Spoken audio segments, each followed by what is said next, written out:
একটা কথা, তোমাদের মোটিভেট করার মোটিভেশন আমার কাছে নেই।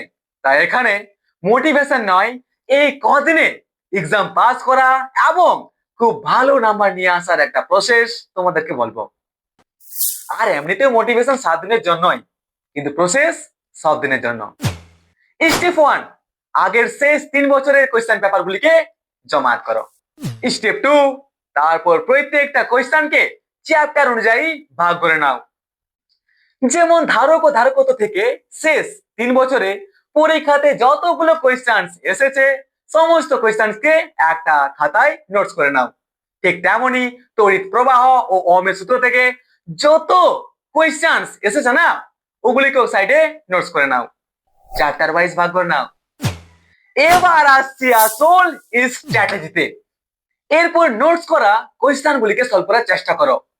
লাইক আজ শুরু করো ধারক ও ধারকত্ব চ্যাপ্টার থেকে আসা শেষ 3 বছরের কোয়েশ্চেন গুলিকে সলভ করার। কিন্তু যদি এতটাই ফাঁকি দিয়েছো যে কোয়েশ্চেন গুলিও তোমার দ্বারা সলভ হচ্ছে না, তো চিন্তার কোনো ব্যাপার নেই। তোমার কোনো ফ্রেন্ড বা এআই দিয়ে কোয়েশ্চেন গুলিকে সলভ করে নাও।